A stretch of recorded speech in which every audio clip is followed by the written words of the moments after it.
বহরমপুরে অধীরকে ঘিরে go back slogan. খাগড়ায় vote প্রচারে যান অধীর রঞ্জন চৌধুরী, এক যুবককে ধাক্কা দেন অধীর।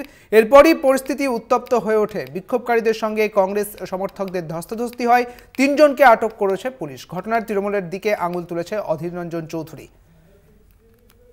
আপনারা দেখছেন সেই সিসিটিভি ফুটেজ। তবে কলকাতা টিভি এর সত্যতা যাচাই করেনি।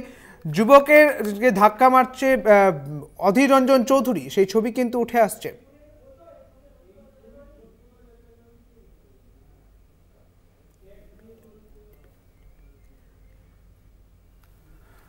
স্থানীয়দের মধ্যে থেকে এই তোলা ভিডিও, আপনারা সেই ছবি দেখছেন যেখানে অধীর রঞ্জন চৌধুরীকে ধাক্কা দিতে দেখা যাচ্ছে এক যুবকের গায়ে। আমাদের সঙ্গে রয়েছেন আমাদের প্রতিনিধি কল্যাণ চন্দ্র রয়েছেন আমাদের সঙ্গে। কল্যাণ, অধীর রঞ্জন চৌধুরী তার নিজের গড়েই তাকে এইভাবে গো ব্যাক স্লোগান শুনতে হলো এবং তিনি উত্তেজনার বশে একজন যুবকের গায়ে হাত তুললেন। বিস্তারিত জানবো তোমার থেকে। তো দেখো, এই ঘটনায় কিন্তু তৃণমূল ইতিমধ্যে ধিক্কার মিছিল শুরু করছে। বহরমপুর যে ফৌজদারি কোর্ট আছে সেখানে তৃণমূলের প্রচুর কর্মী সমর্থক তারা এসেছেন। তারা কিছুক্ষণের মধ্যে ধিক্কার মিছিল করবেন অধীর চৌধুরীর বিরুদ্ধে। এবং আজকে যে ঘটনা, অধীর চৌধুরী ভোট প্রচার করতে গেছিলেন নতুন বাজার এলাকায় এবং ভোট প্রচার সেরে তিনি যখন ফিরছিলেন তার গাড়ি নিয়ে, হঠাৎ করেই সেই রাস্তাতে একজন টোটোতে করে বিভান দে সে টোটোতে করে নামলো এবং ভিডিও ফুটে যেটা দেখা যাচ্ছে, যেটা ভাইরাল হয়েছে, যে অধীর চৌধুরী কিন্তু গাড়ি থেকে নেমেই তাকে ধাক্কা মারেন এবং তাকে তার সঙ্গে বচসা শুরু হয়ে যায়। এরপরে কিন্তু বস্তিবাসীরা চলে আসে। বস্তিবাসীদের বক্তব্য যে হঠাৎ করে কেন অধীর চৌধুরী তার গায়ে হাত দিল, অর্থাৎ বিভান দে তার এলাকার ছেলে, তাদের এলাকার সে যুবক, তাকে কেন এভাবে মারধর করলো সেই প্রতিবাদ করে এবং রাস্তার মধ্যে বসে পড়ে। এরপরে কিন্তু ঘটনাস্থলে বহরমপুর থানার পুলিশ পৌঁছায়। পরিস্থিতি নিয়ন্ত্রণে পুলিশ 3 জনকে আটক করে, যদিও ইতিমধ্যে একজনকে ছেড়ে দেওয়া হয়েছে, বাকি 2 জনকে জিজ্ঞাসাবাদ করছে পুলিশ।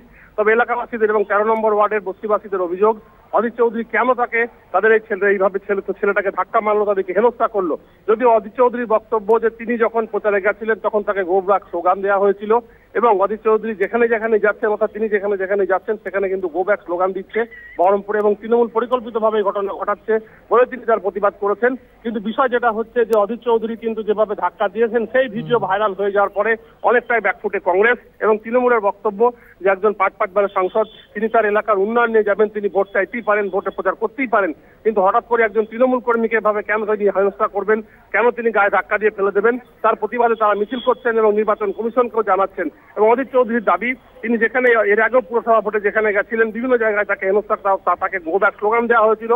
তিনি তার গণতান্ত্রিক অধিকারে তিনি ভোট প্রচার করতে যাচ্ছেন, কিন্তু তাকে বাধা দিলে তিনি কতদিন সহ্য করবেন, এটা অধীরের দাবি।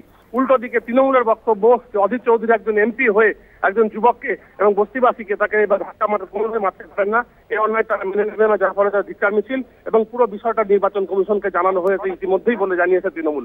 ধন্যবাদ কল্যাণ, তোমাকে। আমাদের সঙ্গে ছিলেন আমাদের প্রতিনিধি কল্যাণ চন্দ্র। তবে এই প্রসঙ্গে অধীর রঞ্জন চৌধুরী তিনি ঠিক কি বলেছেন শোনাবো আপনাদের।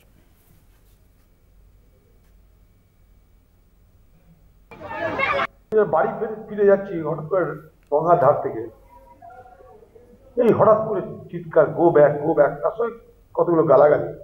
আমি বিরক্ত নামলাম, কি ভাই কি বলছো বলো,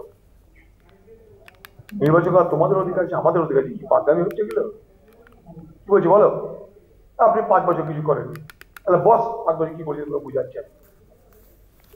একবারে চুল্লু খেয়ে উল্লু হয়ে পরিষ্কার পরিচ্ছন্ন হবে তৃণমূল নেতাদের নির্দেশে আদেশে